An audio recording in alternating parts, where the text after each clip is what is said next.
I have a friend who is afraid of spiders. This isn't very unusual. A lot of people are afraid of spiders. I don't really like spiders much myself. I don't mind them if I see them outside in the garden, as long as they are not too big. But if one comes in the house, especially if it's one of those really big spiders with furry legs and little red eyes, then I go huge and I try to get rid of it.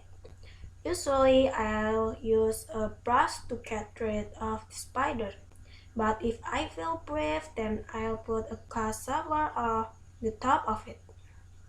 Slide a piece of paper under the glass and then take it outside. This is quite normal, I think, but my friend isn't afraid of spiders in any normal way. She isn't just afraid of spiders. She is totally, completely, and utterly terrified of them. When my friend sees a spider, she doesn't just go, "Oh," or run away or ask someone else to get rid of the horrible, creepy, crawly. No, she screams as loud as she possibly can. She screams so loud that her neighbors worry about her and think about calling the police.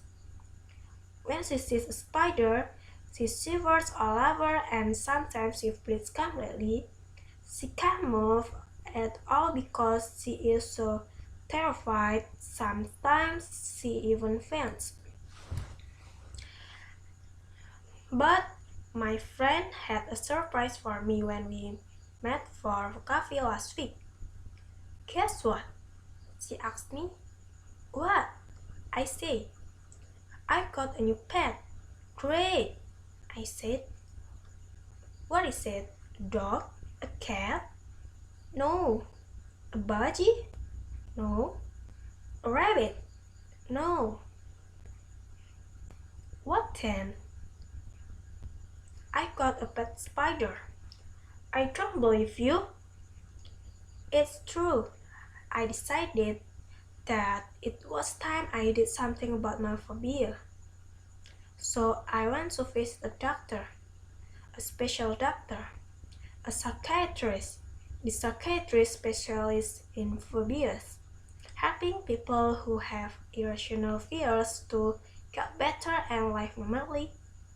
He told me I suffer from arachnophobia. It's an irrational fear of spiders, he said. About 1 in 50 people suffer from a severe form of arachnophobia. It's not very uncommon. Thanks, said my friend, but that doesn't help me much. There are lots of different ways we can try to cure your phobia, said the psychiatrist.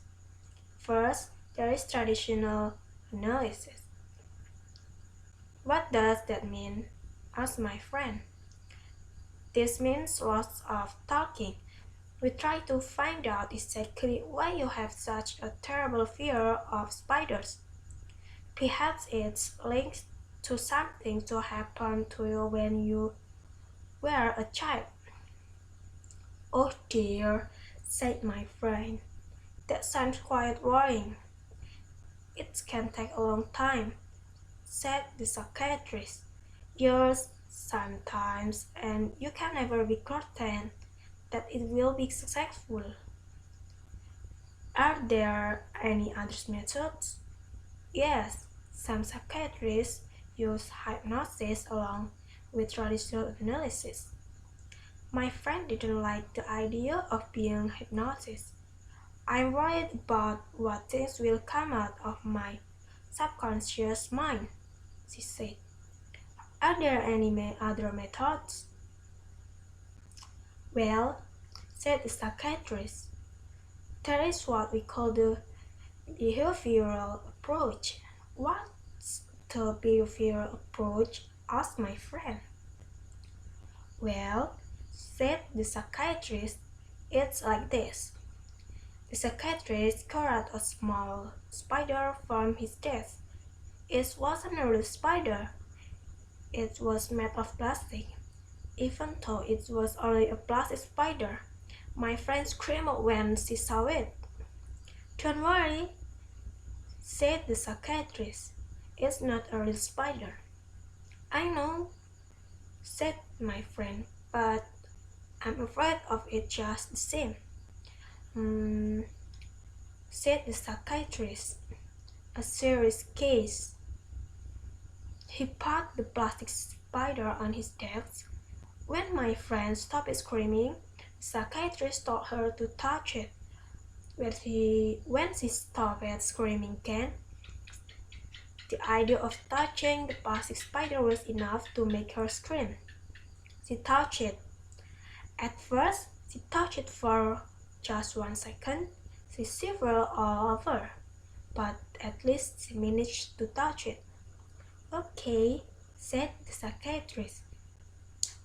"That's all for today, thanks. You can go home now." "That's it?" asked my friend. "Yes." "That's all?" "Yes, for today." This is the behavioral approach. Come back tomorrow.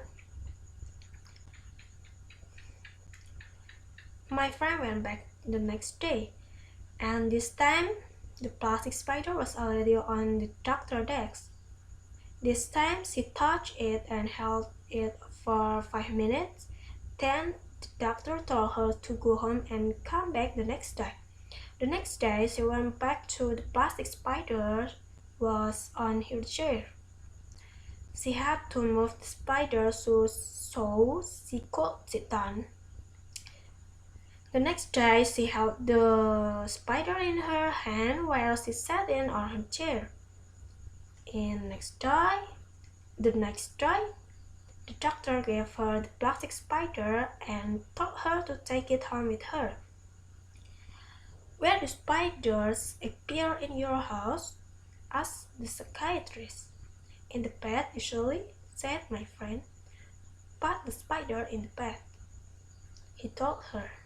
My friend was terrified of the spider in the bed, but she managed not to scream when she saw it there.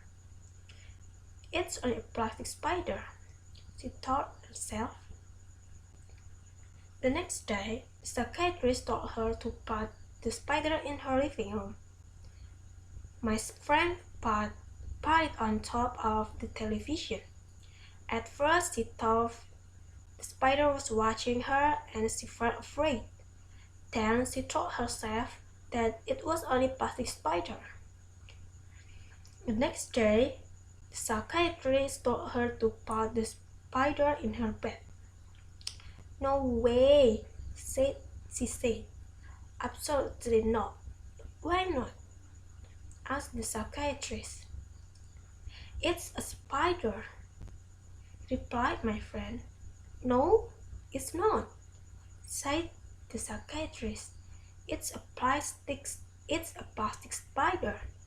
It's not a real one." My friend realized that her doctor was right. She put the plastic spider in her bed and she slept there all night with it in her bed. She only felt a little bit afraid. The next day, she went back to the psychiatrist. This time she had a shock, a big shock. Sitting in the middle of the doctor's desk, there was a spider. And this time it was a real spider. My friend was about to scream and run away, but she didn't. She sat on the other side of the room, as far away as possible from the spider. For about 5 minutes, then she got up and left the room. "See you tomorrow," said the psychiatrist to her, and she left. The next day she went back, and this time the psychiatrist let the spider run around on his desk again. My friend stayed about 5 minutes, then left.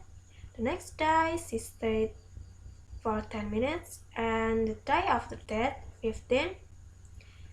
Eventually, the psychiatrist held spider and the real spider with long furry legs and little eyes in his hand. He asked my friend to come and touch it. At first she refused, but the doctor insisted. Eventually she touched the spider just for a second. The next day she touched it for a few seconds, then for a few minutes, and after that she held the spider in her own hand.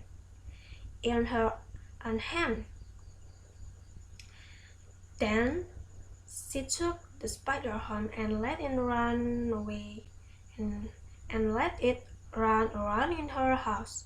She didn't feel afraid. Well, okay. She did feel afraid, but only a tiny bit. So, now I've got a pet spider, she told me again. Well done, I said. There's only one problem, she said, and as she spoke I noticed that she was shivering all over. Then she screamed and climbed out on the chair. She was pointing to something on the floor. Over there, she screamed. Look, it's a beetle. Chris rose.